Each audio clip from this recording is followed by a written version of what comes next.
days off and know where we gotta be. So why don't we hop in that jalopy of ours and go see. សួស្តីអ្នកនរគ្នាវិលត្រឡប់មកវិញជាមួយនឹង The Traveler 2 ឬក៏ដល់លេខ2នាក់ហើយនៅក្នុងវីដេអូនេះពួកយើងនឹងធ្វើដំណើរទៅកាន់ខេត្តកែបក៏ដូចជាខេត្តកំពតប៉ុន្តែអ្វីដែលខុសប្លែកពីសប្តាហ៍នោះគឺយើងនឹងធ្វើដំណើរទៅកាន់ផ្លូវលេខ31ដែលទើបតែសម្ពោធនៅពេលថ្មីៗនេះឥឡូវនេះគឺធ្វើការកាត់មកដល់កន្លែងក្រាសាងការតិចដែលចិត្តដល់ផ្លូវបំបែកទៅផ្លូវជាលេខ3ក៏ដូចផ្លូវលេខ31ផងដែរដោយសារផ្លូវចេញពីភ្នំពេញមកដល់ទីនេះគឺដដែលបើនិយាយពីនៅក្នុង channel នេះទៅកន្លែងទីតាំងហ្នឹងចង់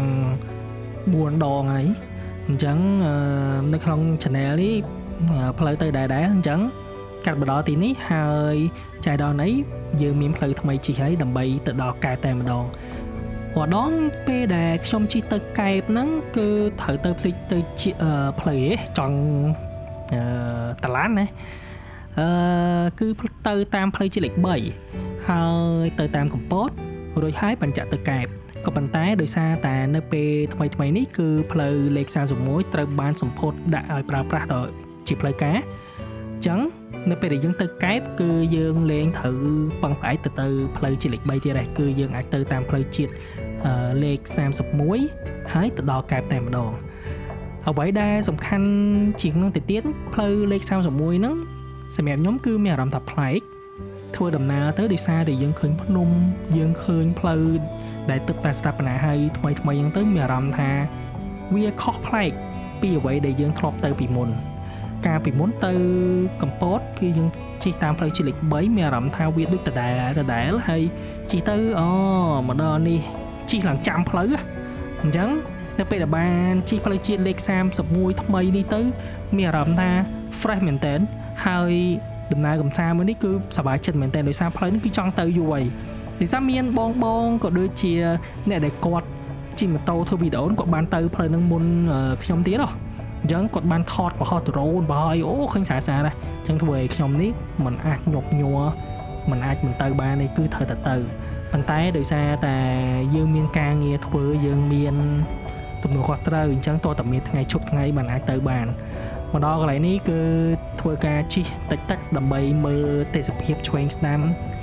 ហើយផ្លូវនេះមួយគឺអត់ចង់ជិះលឿនទេចង់ជិះមួយដើម្បីមើលទេសភាពដោយសារផ្លូវនេះគឺថ្មីចំណីចក្ខុថ្មីទៅជាក់ភ្នែកតែម្ដង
មិនដែរអ្នកទាំងអស់គ្នាក្រោយពីមើល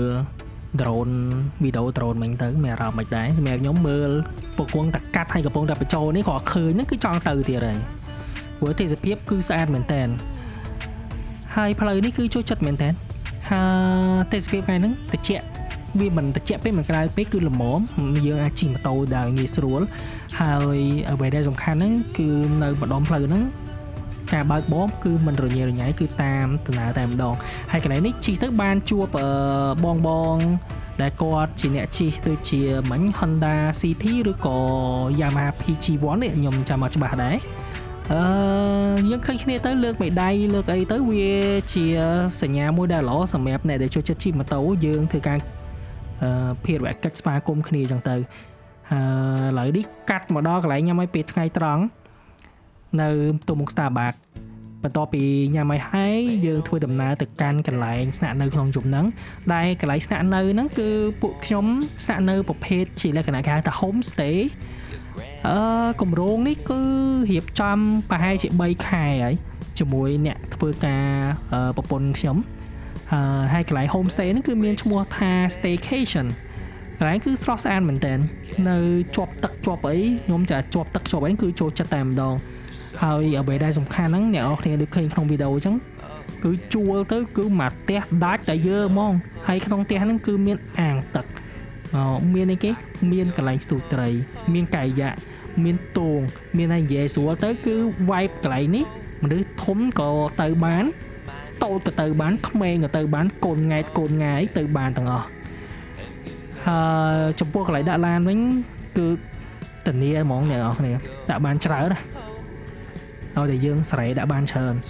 តែថ្ងៃនេះគឺពួកខ្ញុំទៅ4ឡាននិង1ម៉ូតូគឺមកសំរុំដាក់បានធម្មតាអត់មានអីទេអញ្ចឹងឥឡូវចាប់ពីលបងទ្វារទៅអញ្ចឹងលបងទ្វារទៅមកគឺបែបនេះគឺទី1មានផ្ទះស្លែងយើងនៅមួយហើយទីធ្លានេះគឺធំមែនតើដាក់ឡានបានអាចថាបាន5ទៅ6គ្រឿងស៊ីផុយអញ្ចឹងកន្លែងនេះគឺអត់បានដាក់ទេដោយសារតែមានតិចទៀតមានឡានសមាជិកមកថែមទៀតអញ្ចឹងនេះគឺឡានមិត្តភ័ក្តិ2ហើយនេះម៉ូតូរបស់ខ្ញុំមួយនៅនេះហើយកន្លែងនេះគឺមានអាងសម្រាប់យើងងូតទឹកហើយអីដែលសំខាន់ហ្នឹងគឺមានតាំងនេះទៀតមានសម្រាប់គេហៅថាការប្រដាប់ដែលយើងរៀនខ្លួននេះឲ្យបើយើងចូលងូតទឹកណាហើយកន្លែងនេះសម្រាប់អ្នកដែលគាត់ចូលចិត្តថតចូលចិត្តឈៀលអីគឺត្រូវមកអីដោយសារតែមានកន្លែងថតច្រើនប្លង់ថតសារច្រើនអូខេឥឡូវបានឆេះបណ្ដានេះចិត្តបានអញ្ចឹងអានេះនៅខាងក្រោយខាង home stay ហ្នឹងអាកន្សែងនេះគឺមិនមែនគេដាក់ណាកន្សែងនេះគឺខ្ញុំដាក់ខ្លួនឯងទេអញ្ចឹងខាងមុខនេះមានកន្លែងខែសំណាញ់មានអីហ្នឹងអញ្ចឹងខែសំណាញ់មាន1 2 3នេះកន្លែងនេះកន្លែងណាខាងយើងទុកគួយឈៀលអីក៏បានដែរកន្លែងហើយខាងក្រោយនេះគឺមាត់ប្រែកអូស្អាត fresh គឺ fresh មែនតើកន្លែងឥឡូវកន្លែងនេះកន្លែងច្រានបាយរបស់ខាង home stay ហ្នឹងគឺមានចានមានឆ្នាំងមានកែវមានអីអូមកសែតហ្មងបើសិនជាមានគ្រប់កន្លែង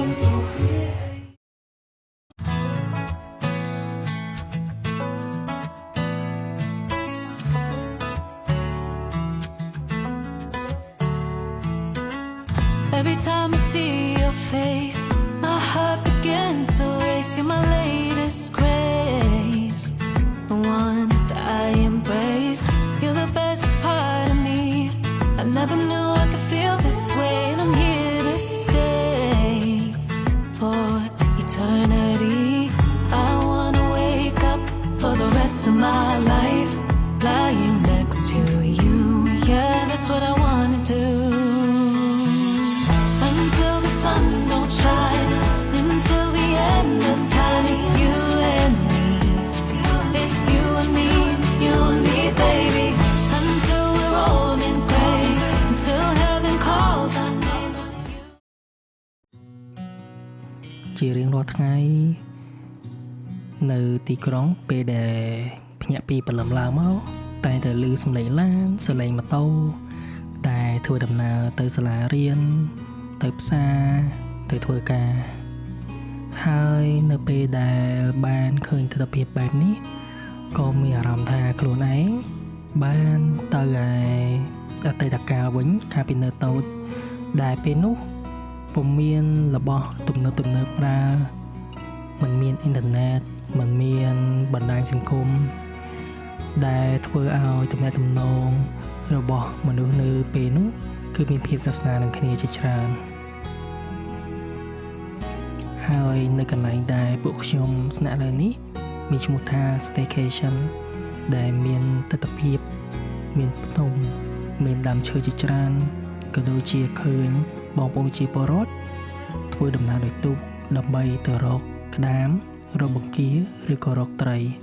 ដើម្បីលក់សម្រាប់ធ្វើការចិញ្ចឹមជីវិតរបស់ពួកគាត់នៅពេលបច្ចុប្បន្នហើយខ្ញុំគិតថាទស្សនវិជ្ជានៅទីនេះពិតជាសរសើរមែនទែនអ្នកទាំងអស់គ្នាគួរតែចំណាយពេលវេលាជាមួយខ្លួនឯងជាមួយមនុស្សជាទីស្រឡាញ់ឬក៏ជាមួយគ្រួសារដើម្បីមកកម្សាន្តនៅទីនេះចេះធ្វើឯងបញ្ចូលសម្លេងដាក់មនោចេតនាដាក់អីណាយ៉ាប់ហ្មងប្រូអូខេឥឡូវនៅពេលដែលយប់មិញនេះអត់មានបានថតមានបានអីទេចឹងទៅឡៃតែ enjoy សប្បាយក៏ដូចជាជួបជុំមនុស្សជាច្រើនដែលអ្នកនៅកន្លែងធ្វើការប្រពន្ធរបស់ខ្ញុំក៏ប៉ុន្តែមនុស្សមួយចំនួនគឺធ្លាប់ស្គាល់ហើយស្ទើរតែជាមិត្តភក្តិការរៀនថ្នាក់អនុបណ្ឌិតមួយគ្នាអញ្ចឹងពីព្រឹកនេះគឺពួកខ្ញុំពីរនាក់នេះបែកឆ្វេងពួកគាត់នោះទៅចកាតារ៉េនហើយពួកខ្ញុំនេះគឺទៅឆ្នេរអង្កោដោយសារតែឆ្នេរអង្កោនេះគឺចង់មកយូរហើយតាំងពីគេធ្វើការរចនាក៏ដូចជាធ្វើការអាប់ដេតណាគេអាប់ដេត version នៃទូរស័ព្ទអញ្ចឹងទៅឃើញថាស្អាតមែនតើខ្ញុំអត់ដែរមកទេតាំងពីមិនទាន់ធ្វើអញ្ចឹងមិនដឹងថាតើពីមុនរបៀបមិនអីមិនអញ្ចឹងអត់សូវដឹងដែរក៏ប៉ុន្តែដែលខ្ញុំក៏សម្គាល់ហ្នឹងគឺទី1គឺផ្លូវស្អាតទី2ទេសភាពទិដ្ឋភាពអីស្អាតហើយអ្វីដែលសំខាន់យើងឃើញដើមឈើនៅឆ្វេងស្ដាំរបស់យើងចាំមើលអាផ្លូវតិចទៀតដោយអានេះគឺពួកខ្ញុំជិះចូលទៅប៉ុន្តែអានេះពាក់កណ្ដាលផ្លូវហើយអញ្ចឹងដល់កន្លែងកូន6ទូចហ្នឹង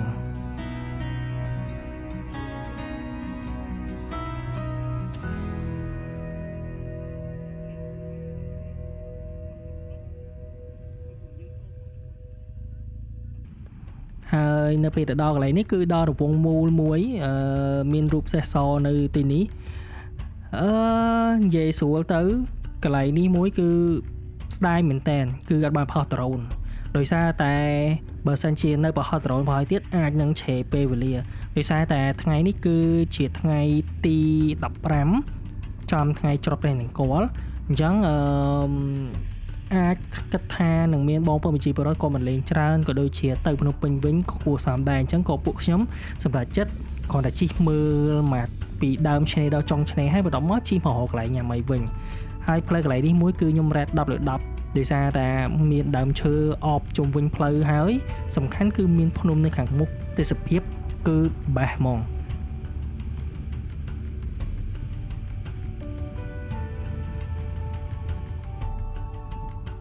ឥឡូវនេះជិះមកដល់កន្លែងវងមូលទូចមិញមកវិញហើយអញ្ចឹងមិញបាទយើងជិះមកបើយើងបត់ស្ដាំមានន័យថាយើងជិះទៅលេងឆ្នេរលេងអីមិនលេងឆ្នេរគឺថាយើងជិះមើលទេសភាពតែបើមកខាងស្ដាំគឺកន្លែងញ៉ាំអីហើយកន្លែងញ៉ាំអីហ្នឹងគឺច្រើនមែនតើបន្ទាប់មកនៅពេលដែលញ៉ាំអាហារថ្ងៃត្រង់ហើយគឺពួកខ្ញុំអាចបាននៅអូកាឡាអីយូទេគឺចេញមកភ្លាមតែម្ដងដោយសារតែថ្ងៃស្អែកត្រូវធ្វើការអញ្ចឹងគិតថាបើសិនយើងញ៉ាំបាយហើយយើងនៅប្រែតអូកាឡាស៊ីម៉ោងទៀតវាអាចនឹងជប់បានដល់ផ្ទះអញ្ចឹងពួកខ្ញុំក៏ចេញមកភ្លាមតែម្ដងដោយគិតថាយើងចេញមុនអញ្ចឹងទៅឆាប់ដល់ផ្ទះឆាប់បានសម្រាកដើម្បីរៀបចំខ្លួនក្នុងការធ្វើការនៅស្អែកតាមពិតទៅពួកខ្ញុំពីរនាក់នេះវាមិនមនុស្សតនេហើយក៏មិនមនុស្សរវល់ខ្លាំងដែរក៏ប៉ុន្តែឆ្លៀតពេលថ្ងៃឈប់អញ្ចឹងទៅនឹកឃើញចង់ដើរលេងអញ្ចឹងទៅថ្ងៃសៅរ៍អាទិត្យណាដែលយើងអត់មានជាប់រវល់អត់មានជាប់អីក៏យើងដើរលេងអញ្ចឹងទៅពីព្រោះអីពេលខ្លះថ្ងៃឈប់ក៏ពួកខ្ញុំនៅធ្វើការហើយពេលខ្លះសៅរ៍អាទិត្យហ្នឹងក៏ពួកខ្ញុំនៅតែធ្វើការដែរអញ្ចឹងមានតែឆ្លៀតពេលទេទើបអាចដើរលេងបានអូខេអ្នកទាំងអស់គ្នាអរគុណដែលបានតាមដានមកដល់ទីនេះមកដល់ចុងកន្ទុយនៃវីដេអូនេះហើយសង្ឃឹមអ្នកទាំងអស់គ្នាចូលចិត្តវីដេអូរបស់ពួកខ្ញុំទាំងពីរនាក់ហើយសង្ឃឹមថាជួបអ្នកទាំងអស់គ្នានៅវីដេអូក្រោយទៀតហើយកុំភ្លេចចុច like subscribe បើសិនក្នុង YouTube ហើយជួបគ្នានៅវីដេអូក្រោយទៀតបាយបាយ